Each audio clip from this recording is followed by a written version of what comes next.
Sawadee Krap, I'm JP Mestanza, and it's Wednesday, July 12th. Welcome to Phuket Extra, brought to you by PVCPhuket.com. Tomorrow, Parliament will convene to vote on who will be Thailand's next Prime Minister. But now, 24 hours before they do so, the Election Commission finally weighed in and sent the shareholding case concerning Pitas shares in ITV, a defunct media broadcaster, to the Constitutional Court. Earlier this afternoon, the Election Commission asked the Constitutional Court to order Pita to stop performing his duty as an MP immediately until a decision is reached by the court over the next few days to determine whether they can accept the case or not. The Election Commission had made no moves until now, 24 hours before the vote in Parliament to select the new Prime Minister. The move prompted a response from the Move Forward Party, who accused the EC of not following its own regulations and therefore committing malfeasance in office in accordance with Section 157 of the Criminal Code. The case stems from Pita, the leader of the Move Forward Party, with the most number of MPs in Parliament, having held 42,000 shares in ITV, a media company, when he registered his election candidacy. Pita has long stated that the shares of the long-defunct TV station, which holds a business license due to ongoing litigation, were transferred to him after his father died in 2006, and he's been unable to find a buyer since.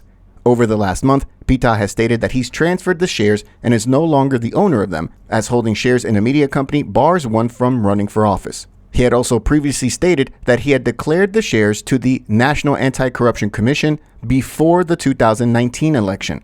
For more, visit the link in the description. With the rainy season upon us, the glaring issues of Phuket's infrastructure woes, especially with flash floods, are being put in the spotlight once again. This time with residents again calling on officials to fix up parts of Phuket Road. There's also the issue of the Darasamut Underpass. Let's start with the underpass in front of the Central Phuket shopping mall, an important section of road for the island that saw heavy flooding on Sunday as the heavy rains pounded the island. While officials were able to have the tunnel reopened to traffic on Monday, officials have found a contractor to fix the pumps in the underpass to deal with future floodwaters. The work will be done by Unveils Thailand, a major pump provider, with work to be done within 120 days on a 1.8 million baht budget.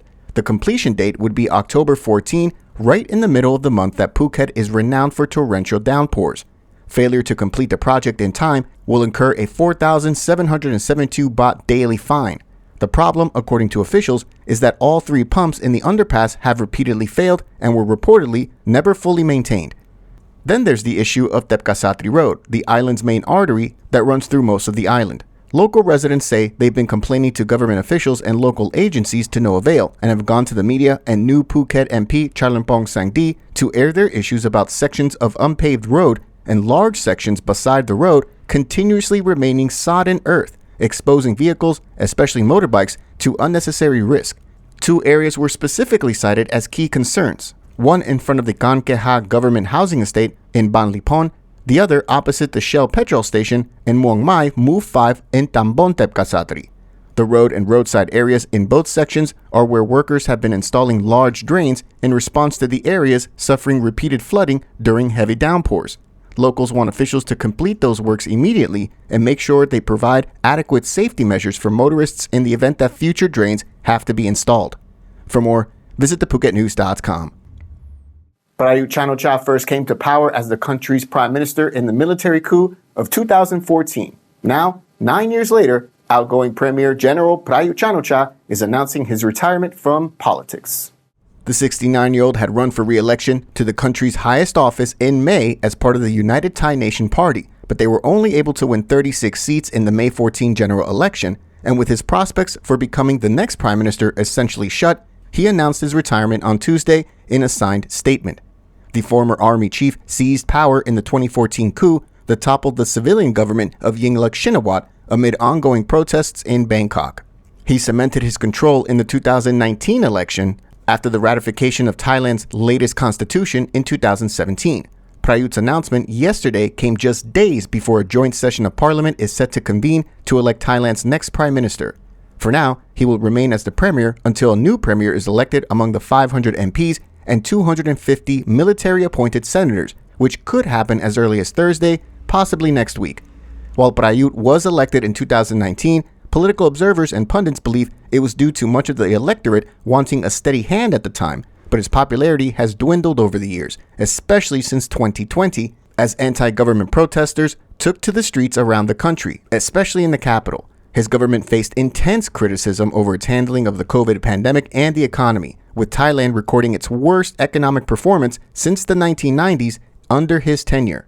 Also under his tenure, lèse-majesté prosecutions also skyrocketed, with over 200 people facing royal defamation charges in the wake of the 2020 street protests.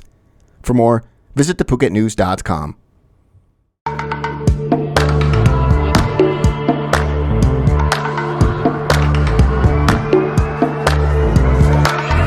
I was sure that it'll be easier to clear you from my mind. I wish you fall off from a window, take a bad trip to the ground. Ooh. And in the pleasure, see your pressure just before you break a bone.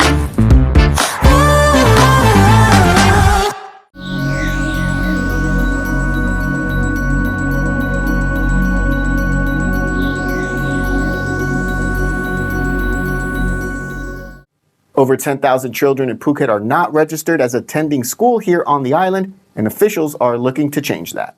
The meeting took place with some of the island's top officials, including a member of the Phuket Provincial Education Area Office, Dr. Nucharat Prasil Silpapchai, who stated that 10,935 children between the ages of 6 and 15 were not listed as registered in the 2022 educational system. The overwhelming amount, over 7,600 children, were in Muang district, which comprises Phuket Town, Chalong, Rawai, and Karon. Among those, 83 were confirmed not to be in school by factors such as family status, disability, and relocation.